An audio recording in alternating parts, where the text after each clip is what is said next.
जय हिंद दोस्तों। Welcome back to our YouTube channel inside GS. तो दोस्तों माफ़ी चाहूँगा, लास्ट क्लास में अपनी पॉलिटी वन शॉट चल रही थी पर मेरा माइक बंद हो गया था, बैटरी डेड हो गई थी। तो उसमें कुछ टॉपिक रह गए थे, लगभग 8-9 टॉपिक। तो वो अपन इसी क्लास में कर लेंगे और ये भी उसी के साथ अपलोड हो जाएगी, ठीक है। ये पॉलिटी वन शॉट का पार्ट 2 है। तो लास्ट टॉपिक चल रहा था अपना फंडामेंटल ड्यूटीज। फंडामेंटल ड्यूटीज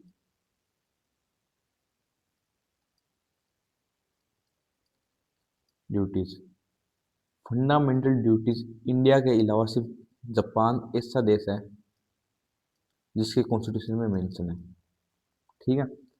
और ये पार्ट 4 ए में है। और फंडामेंटल ड्यूटीज से सिर्फ अकेला आर्टिकल 51 ए ही डील करता है। 51 ए में ही फंडामेंटल ड्यूटी है। एंड फंडामेंटल ड्यूटी के लिए स्वर्ण सिंह कमेटी ने रिकमेंडेशन दी। और जो 11 फंडामेंटल ड्यूटी है वो आप याद कर लेना, क्योंकि उनमें समझाने वाला ऐसा कुछ है नहीं। वैसे मैं 11 लिखूंगा तो टाइम भी वैसे ज़्यादा लगेगा, इसलिए आप please go to book and learn. Next है वो अपना DPSP. DPSP directive principle of state policy, ये पार्ट 4 में अपना। And article 36 to 51, 36 to 51। Okay. DPSP को नोवल फीचर बोला गया है बी आर अम्बेडकर के द्वारा। नोवल, एक सेकेंड, मेरा पेन टेबल लेगा थोड़ा। नोवल फीचर बोला गया है बी आर अम्बेडकर के द्वारा। एंड डीपी, होल्ड एक मिनट, हाँ, वो मेरे पेन टेबल लेग हो रहा था इसलिए मैंने एक बार रोका था, सॉरी। तो डीपीएसपी एंड फंडामेंटल राइट को सोल ऑफ कॉन्स्टिट्यूशन भी बोला गया है। सोल ऑफ कॉन्स्टिट्यूशन भी बोला गया है। एंड इन दोनों को कॉन्साइंस ऑफ कॉन्स्टिट्यूशन बोले हैं। कॉन्साइंस ऑफ कॉन्स्टिट्यूशन भी बोला है। किसने बोला? ग्रेनविल ऑस्टिन ने इनको कॉन्साइंस ऑफ कॉन्स्टिट्यूशन भी बोला है। डीपीएसपी को अपन ने आयरिश कॉन्स्टिट्यूशन से बोरो किया है।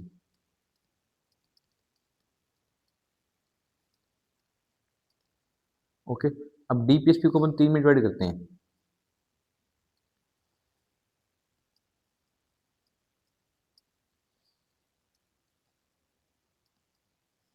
3 में डिवाइड करते हैं। Socialist, Gandhian and liberal and intellectual.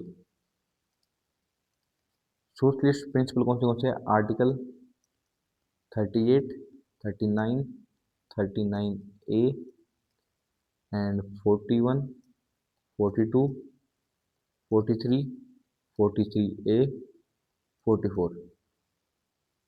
Gandhian कौन से? Article 40, 43, 43B, 46, 47, 48।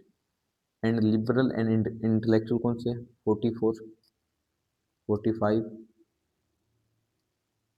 48, 48, 48A, 49, 50 and 51। ये मैंने आर्टिकल याद कर रखे, रट रखे हैं, ये आपको भी याद रहनी चाहिए। तो जो इनमें इंपॉर्टेंट है ना, मैं वो बता देता हूँ, ठीक है। तो पहली बात, आर्टिकल 39A को ऐड किया है 42nd कॉन्स्टिट्यूशनल अमेंडमेंट एक्ट 1976। ये क्या बोलता है? ये बोलता है प्रमोट करो इक्वल जस्टिस को एंड प्रोवाइड करो free legal aid to the poor. लगभग सोशलिस्ट था, हाँ बस वही है। आर्टिकल 43A को ऐड किया गया है by 42nd constitutional amendment act 1976। Done. Article 40 बोला गांधी ने विलेज पंचायत के बारे में, विलेज पंचायत। 43 cottage industries.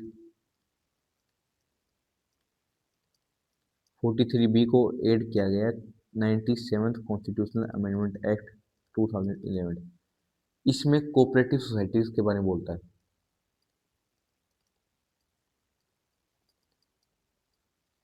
47 बोलता है prohibition of consumption of harmful drinks. Harmful drinks के कंजप्शन के लिए मना करता है। 48 48 भी गांधी ने, ठीक है। एंड 47 बोलता है कि drinks and drugs which are injurious to health. Done. 44 अपना यूसीसी यूनिफॉर्म सिविल कोड। 48 अपना प्रोहिबिशन काउ स्लॉटर का प्रोहिबिशन। 48A को भी 42nd कॉन्स्टिट्यूशनल अमेंडमेंट एक्ट 1976 से जोड़ा गया है। आर्टिकल 50 बोलता है जुडिशरी को अपन सेपरेट करते हैं एग्जीक्यूटिव से। एंड 51 किसके लिए? Promote international peace and security. ये तो अपने अपने इंपॉर्टेंट आर्टिकल थे, वो तो मैंने बता दिए आपको, बाकी आपको याद करना पड़ेगा। अब कुछ जजमेंट आई थी वो बता देता हूँ मैं आपको। जैसे पहला है Minerva mills case. Minerva mills case 1980। ये क्या बोलता है? 1980 ये क्या बोलता है? ये बोलता है कि अपने को हार्मनी और बैलेंस बनाए रखना फंडामेंटल राइट एंड डीपीएसपी के बीच में। और ये दोनों क्या फीचर्स है बेसिक स्ट्रक्चर के। ओके, फिर आता है गोलकनाथ केस। गोलकनाथ केस ये क्या कहता है कि आर्टिकल 39 का बी एंड आर्टिकल 39 का सी जो डीपीएसपी के है वो अनकॉन्स्टिट्यूशनल डिक्लेयर नहीं किए जाएंगे ऑन द ग्राउंड ऑफ। ये बोल रहा है कि आर्टिकल 39 का बी और सी अनकॉन्स्टिट्यूशनल नहीं माने जाएंगे, क्योंकि ये अपोज करते हैं आर्टिकल 14 एंड 19 को। ये याद रखना, ठीक है। फिर एक ये S sir B N Rau. चलिए तो तभी उठा दूंगा, ठीक है। तो बता ही देता हूँ, सर बी एन राव है ना अपना, सर बी एन राव। ये क्या थे? एडवाइजर थे कॉन्स्टिट्यूएंट असेंबली के। कॉन्स्टिट्यूएंट असेंबली के ये एडवाइजर हैं थे। तो इन्होंने दो राइट, इन्होंने कुछ राइट रिकमेंड किए थे, उनकी दो कैटेगरी पाई थी। एक justiciable and non justiciable. Justiciable का example fundamental right, non justiciable का एग्जांपल डीपीएसपी, ठीक है। तो ये थी अपनी डीपीएसपी।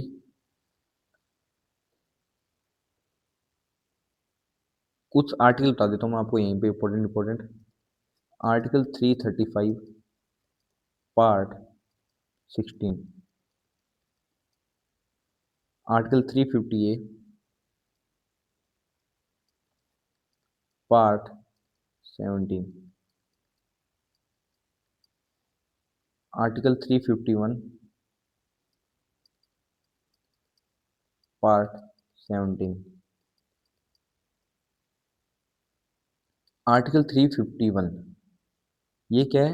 हिंदी लैंग्वेज के बारे में बात करता है, डेवलपमेंट ऑफ हिंदी लैंग्वेज। ये बोलता है कि आर्टिकल 351 की यूनियन की ड्यूटी है कि वो हिंदी लैंग्वेज को स्प्रेड करे। आर्टिकल 335 क्या बोलता है? जो एससी और एसटी का क्लेम्स हो सर्विसेज में, उसके बारे में बताता है आर्टिकल 335। एंड 350 ये बोलता है कि जो इंस्ट्रक्शन होनी चाहिए वो अपनी अपनी मदर टंग में होनी चाहिए। ओके, तो मैं अब आपको डिफरेंस बता देता हूँ fundamental right, DPSP and fundamental duties. Fundamental right, DPSP and fundamental duties. Fundamental right क्या होते हैं? जस्टिसेबल होते हैं। ये क्या होते हैं? नॉन जस्टिसेबल होते हैं। और फंडामेंटल ड्यूटीज क्या होती है? मोरल ड्यूटीज होती है। ये पॉलिटिकल जस्टिस प्रोवाइड करवाते हैं। ये सोशल एंड इकोनॉमिक जस्टिस, ये कोई जस्टिस प्रोवाइड नहीं करवाते, ये तो अपनी ड्यूटी होती है ना। ये लीगल सैंक्शन पे होते हैं, इनका लीगल सैंक्शन होता है, इनका नहीं होता, इनका भी नहीं होता। ये ऑटोमेटिकली इन्फोर्स होते हैं, ये ऑटोमेटिकली इन्फोर्स नहीं होते, ये भी नॉट ऑटोमेटिकली इन्फोर्स। तो ये थी अपनी DPSP fundamental duties, fundamental right, वो तो हम लास्ट क्लास में कर चुके हैं। अब नेक्स्ट टॉपिक अपना मेकिंग ऑफ इंडियन कॉन्स्टिट्यूशन।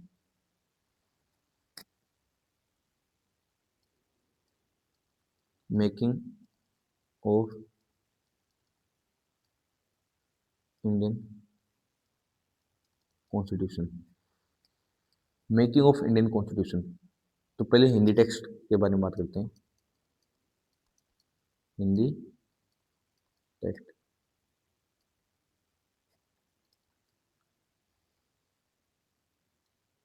तो हिंदी टेक्स्ट के बारे में बात कर रहे थे अपन।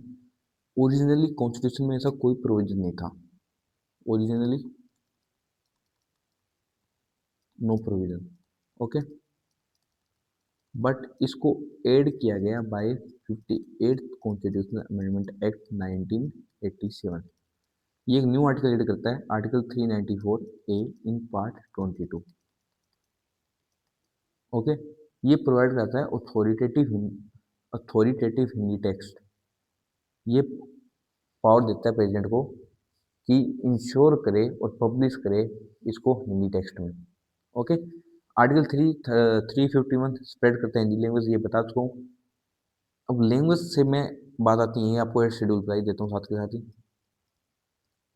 एड शेड्यूल ओरिजिनली 14 लैंग्वेज थी, एड शेड्यूल में लैंग्वेज के बारे में टोटल 22 है, ओरिजिनली 44 थी। तो मैं बता देता हूँ कौन सी एड हुई। 21st कॉन्स्टिट्यूशनल अमेंडमेंट एक्ट से सिंधी एड हुई, 71st कॉन्स्टिट्यूशनल अमेंडमेंट एक्ट से कोंकणी, मणिपुरी एंड नेपाली एड हुई। 92nd कॉन्स्टिट्यूशनल अमेंडमेंट एक्ट से बोडो, डोगरी, मैथिली एंड संथाली एड हुई। डन। अब आप अपन वापस आ जाते हैं। कॉन्स्टिट्यूएंट असेंबली किसके अंदर चलती है? Cabinet mission plan. जो कॉन्स्टिट्यूशन असेंबली कॉन्स्टिट्यूट बनाती है ना, वो कैबिनेट मिशन प्लान के अंडर ही बनाती है। अब मैं बात करते हैं डिमांड फॉर कॉन्स्टिट्यूशन असेंबली। सबसे पहले 1924 में सबसे पहले आइडिया दिया था स्वराज पार्टी ने, ओके। फिर 1934 में एम एन रॉय आते हैं और वो कॉन्स्टिट्यूएंट असेंबली की डिमांड रखते हैं। फिर 1935 में Indian national Congress officially demand करती है कॉन्स्टिट्यूएंट असेंबली की, क्योंकि वो इंडियन कॉन्स्टिट्यूशन बनाना चाहती थी। द 1940 में डिमांड एक्सेप्टेड होती है अगस्तोफर में। फिर 1942 में क्रिप्स प्रपोजल आता है, पर ये रिजेक्टेड हो जाता है क्योंकि इसको मुस्लिम लीग नहीं मानती और ये इंडिया को दो ऑटोनोमस स्टेट में डिवाइड करना चाहता था, इसलिए। अब 1946 में कैबिनेट मिशन प्लान आता है, कैबिनेट मिशन प्लान आता है 1946 में, और ये लगभग सभी पार्टीज द्वारा एक्सेप्ट कर लिया जाता है। इसके मेंबर कौन होते हैं? Sir Patrick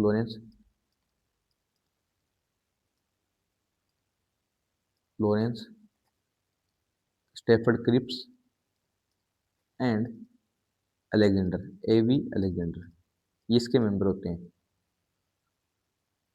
cabinet mission plan reject कर देता है टू कॉन्स्टिट्यूएंट असेंबली के आइडिया को। तो इसकी स्ट्रेंथ क्या होती है? ये देखो, 1942 में दो स्टेट की तो बात होती है, पर दो कॉन्स्टिट्यूएंट असेंबली की भी बात होती है। कैबिनेट मिशन प्लान दो कॉन्स्टिट्यूएंट असेंबली की बात को मना कर देता है। तो अब बनती है कॉन्स्टिट्यूएंट असेंबली, जिसमें टोटल 389 मेंबर थे, जिसमें से 296 ब्रिटिश इंडिया, एंड 93 थे प्रिंसली स्टेट से। जो ये कॉन्स्टिट्यूएंट असेंबली थी ना, ये पार्शियली इलेक्टेड थी, वो भी indirect election, and partially nominated थी, और सेपरेट इलेक्टोरेट भी था इसके अंदर। क्या क्या था? Separate electorate. अब ये क्या होता है? जैसे मुस्लिम लीडर खड़ा हुआ है तो मुस्लिम लोग उसको वोट देंगे, ठीक है, ये था। एंड पार्शियली मतलब कुछ लोग नॉमिनेट थे एंड कुछ लोग इलेक्टेड थे, और वो भी इलेक्टेड कैसे? इनडायरेक्ट इलेक्शन के द्वारा। तो 296 ब्रिटिश एंड 93 प्रिंसली स्टेट। 296 में से 292 11 प्रोविंस से आते हैं, 11 गवर्नर प्रोविंस से आते हैं, एंड 4 कहाँ से आते हैं? चीफ कमिश्नरेट प्रोविंस से, एंड 93 प्रिंसली स्टेट से। एक बात ध्यान रखना, गांधी जी कॉन्स्टिट्यूंट असेंबली के मेंबर नहीं होते, क्योंकि उनको पसंद नहीं था टू नेशन थ्योरी, ठीक है, इसलिए वो उनके मेंबर नहीं थे। टोटल कॉन्स्टिट्यूंट असेंबली के 11 सेशन हुए थे। टोटल 11 सेशन हुए थे। अपन फर्स्ट की बात कर लेते हैं। फर्स्ट सेशन हुआ था 9 दिसंबर 1940 को। इसमें 2 वाइस प्रेसिडेंट होते हैं। कौन कौन होते हैं? H.C. Mukherjee and V.T. Krishnamachari.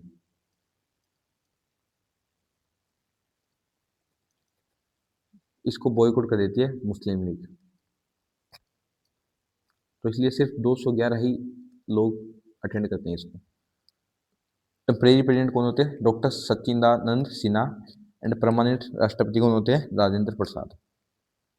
अब कुछ फैक्ट के बारे में बात कर लेते हैं। एलिफेंट क्या था कॉन्स्टिट्यूंट असेंबली का सिंबल?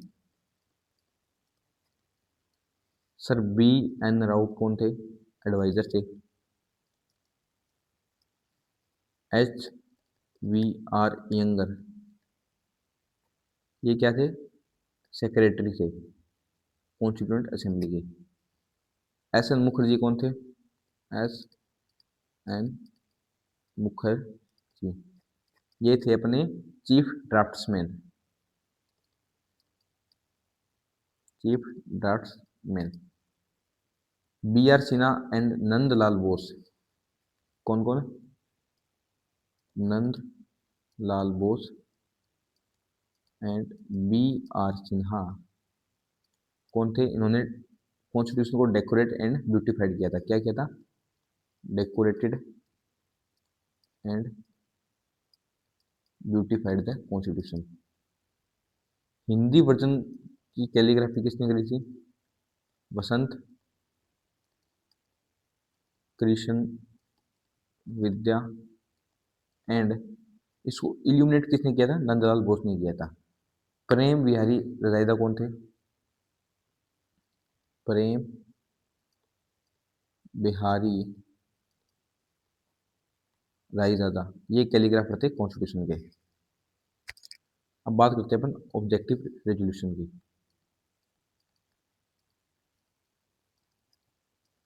इसको मूव करते हैं Jawaharlal Nehru on 13 December 1946 in assembly. ये क्या करता है? ये कंटेन करता है fundamental and philosophy of constitution structure. क्या? Fundamental and philosophy.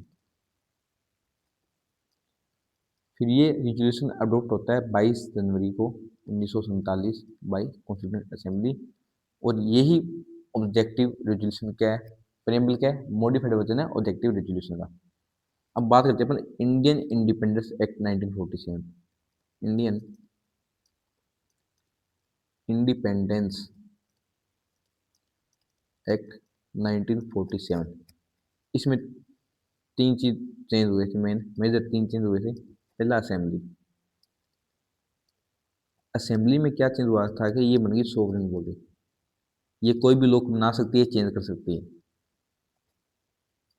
2 separate function, legislative body and as constituent body. जब लेजिस्लेटिव बॉडी है तब इसके चेयरपर्सन कौन थे? G.V. मावलंकर। जब कॉन्स्टिट्यूएंट बॉडी है तब इसके कौन थे? Doctor Rajendra Prasad. एंड यही लेजिस्लेटिव बॉडी फर्स्ट पार्लियामेंट बनी थी फ्री इंडिया की, मतलब आज़ाद भारत की पहली पार्लियामेंट यही थी। एंड दीज टू फंक्शन, ये दोनों फंक्शन कंटिन्यू कब तक थे? 26 नवंबर 1949, जब जब तक कॉन्स्टिट्यूएंट अडोप्टेड नहीं हुआ। एंड कॉन्स्टिट्यूएंट जब 26 नवंबर 1949 तक ये दोनों फंक्शन चल रहे थे, जब तक कॉन्स्टिट्यूशन अडोप्ट नहीं हुआ था। इन्फोर्स कब हुआ था? 26 जनवरी 1950। अब इसके बाद क्या हुआ था कि आफ्टर यहाँ अब मुस्लिम लीग विड्रॉल निकल जाती है, तो रिमेनिंग स्ट्रेंथ बची है 299। तो 229 क्या थे? From British India and 70 from princely state. In 299 seat पे इलेक्शन होता है ना, 299 सीट पे इलेक्शन होता है, तो यूपी में 55 सीट, मद्रास जीतता है 49 सीट, बिहार 36 एंड बॉम्बे 21। ये सीटों का डिवाइडेशन था, ठीक है। अब कुछ प्रोविजन क्या थे कि 26 नवंबर 1950 से पहले इन्फोर्स हो गए थे जब कॉन्स्टिट्यूशन अडॉप्ट हुआ था। कौन कौन से? Citizenship, article 5 to 9, election,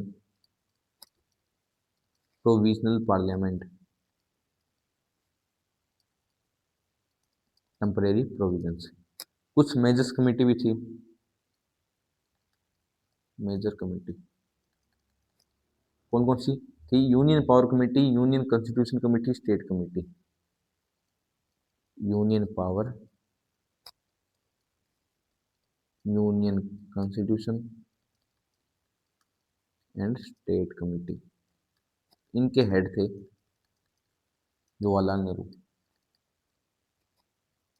then rules of procedure and steering committee, rules of procedure and steering committee. इनके हेड थे doctor doctor Rajendra Prasad. Provisional constitution advisory committee on fundamental right, minority, tribal and excluded areas के head थे Sardar Patel. Provisional constitution committee and advisory committee on fundamental right, minority, fundamental right, minorities, tribal and excluded areas. इनके head थे doctor Sardar Patel. Last आती है अपनी drafting committee.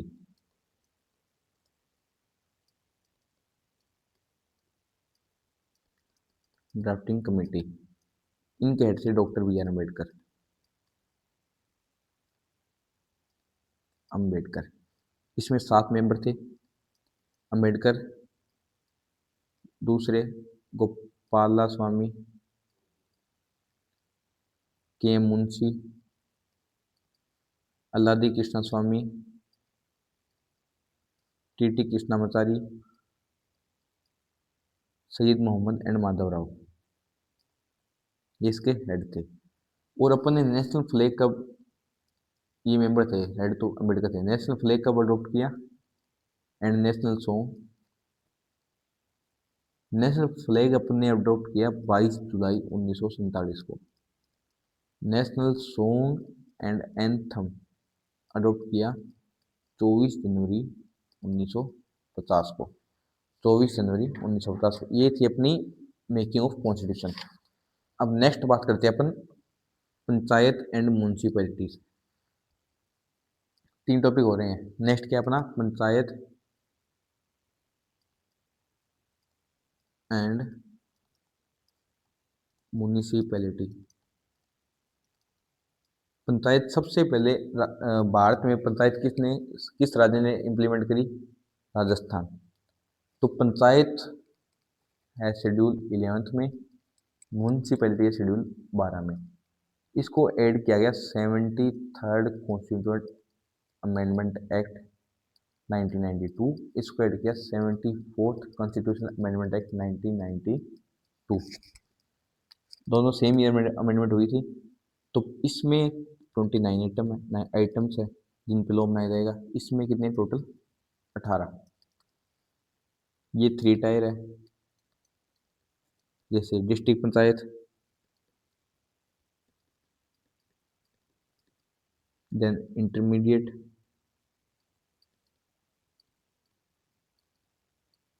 Then village, and municipalities भी 3 में है, 4 में सॉरी। म्यूनसिपैलिटीज किसमें? Municipal corporation, council, nagar panchayat. ये ठीक है। अब मैं सेव कर लेता हूँ इसको एंड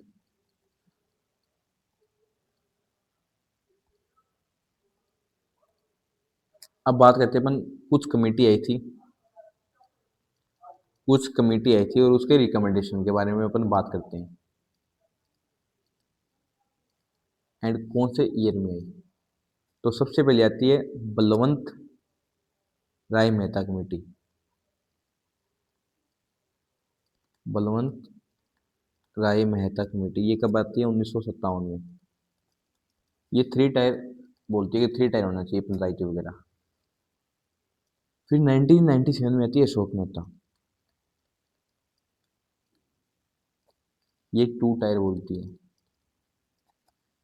1978 में आती है दांतेवाड़ा कमेटी। देखो इनकी रिकमेंडेशन तो बहुत ही, पर जो इम्पोर्टेंट है ना मैं वो बता रहा हूँ। दांतेवाड़ा कमेटी बोलती है, बताती है ब्लॉक लेवल प्लानिंग के बारे में। ये 1978 में आती है। फिर आती है 1984 में हनुमंत राव कमेटी। हनुमंत राव कमेटी ये डिस्ट्रिक्ट लेवल प्लानिंग के बारे में बोलती है, लेवल प्लानिंग। फिर 1985 में आती है जी वी के राव कमेटी। ये जिला परिषद के लिए बोलती है कि जिला परिषद सबसे इम्पोर्टेंट है इस राज्य में, सबसे इम्पोर्टेंट है, एटमोस्ट प्रायोरिटी इसी को देती है। फिर 1986 में आती है एल एम सिंघवी कमेटी। ये भी 3 टायर के बारे में बात करती है। फिर 1988 में आती है थंगन कमेटी। ये 3 टायर एंड 5 ईयर टेन्योर के बारे में बताती है। 1988 में कोर कमेटी थे गाडगिल कमेटी। ये 3 tyre 5 year tenure and direct election के बारे में बोलती है। अब अपन बात करेंगे पंचायत के बारे में। पंचायत में मैंने क्या बता दिया, पंचायत क्या है? 11 शेड्यूल 29 फंक्शन या मैटर्स। ठीक है। अब अपन बात करते हैं इसके, ये पार्ट 9 में है, ठीक है, इंपॉर्टेंट आर्टिकल की। पंचायत के आर्टिकल 243 से 243 ओ। इंपॉर्टेंट आर्टिकल बता देता हूँ मैं। 243 ए में बोला गया है ग्राम सभा के बारे में। 240 डी में बोला गया है रिजर्वेशन के बारे में, वुमेन के लिए, SC ST दोनों के लिए। 243 आई में बोला गया है फाइनेंस कमीशन के बारे में।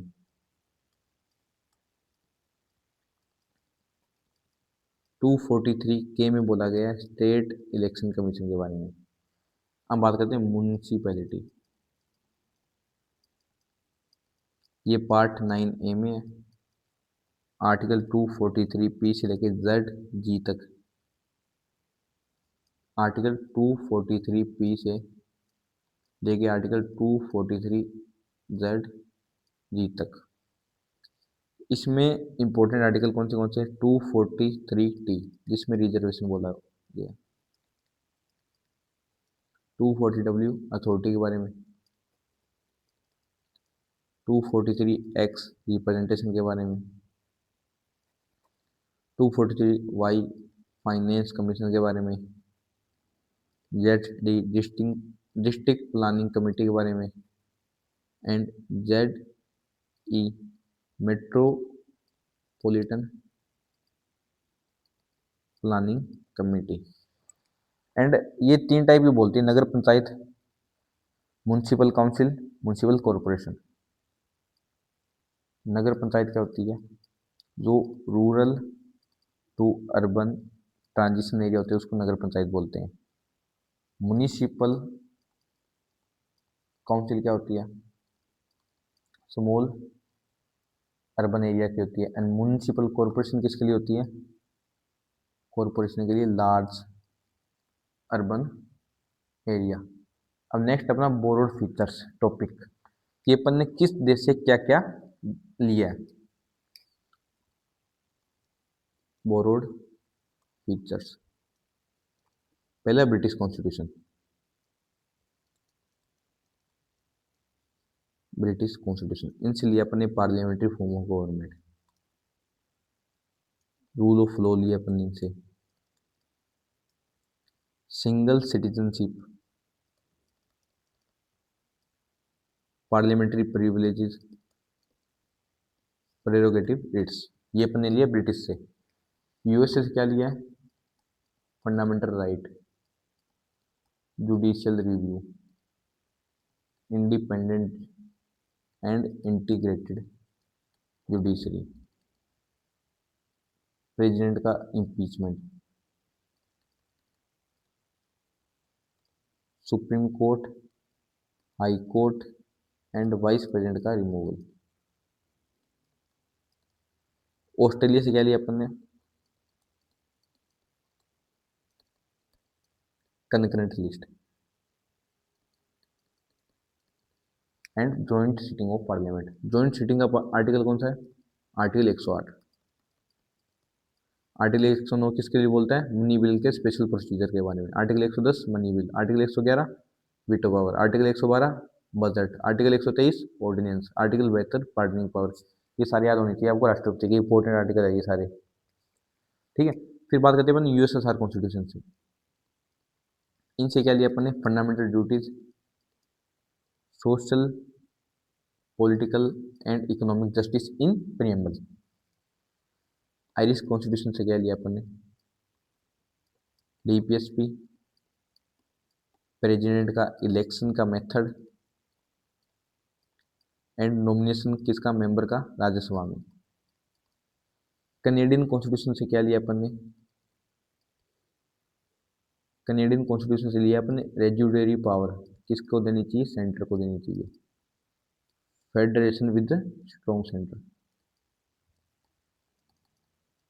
With strong centre and governor appointment bye centre and advisory jurisdiction.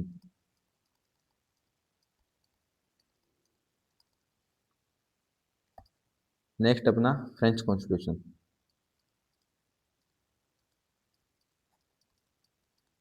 अपने क्या लिया? रिपब्लिक आइडिया, मतलब लिबर्टी के आइडिया लिए इनसे अपन ने। Equality and fraternity in preamble, ये भी इनसे लिया है। जापान से क्या लिया? फंडामेंटल ड्यूटीज और procedure establish by law. South Africa से क्या लिया अपन ने? Procedure of amendment of constitution and election of Rajya Sabha members. अब गवर्नमेंट ऑफ इंडिया एक्ट 1935 से क्या क्या लिया अपन ने? Federal schemes, judiciary, emergency. वो फंडामेंटल राइट का क्या बोलते हैं, सस्पेंशन अपन ने वाइमर कॉन्स्टिट्यूशन लिया है बस, इमरजेंसी के टाइम में। बाकी इमरजेंसी तो अपन ने कहाँ से ली है? गवर्नमेंट ऑफ इंडिया एक्ट 1935 से। अब लास्ट टॉपिक रहा है, बस 5 मिनट की बात हो रहा है, कॉन्स्टिट्यूशनल बॉडीज।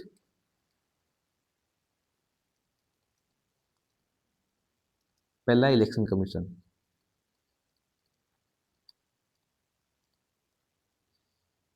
इलेक्शन कमीशन ये आर्टिकल 324 में प्रेसिडेंट अपॉइंट करता है। सिक्योरिटी ऑफ टेन्योर होता है। इलेक्शन किस किस के करवाता है? President, vice president, parliament, state legislature. और इनकी लोकल बॉडीज का इलेक्शन कौन करवाता है? स्टेट इलेक्शन कमीशन करवाता है, ठीक है। नेक्स्ट अपना यूपीएससी।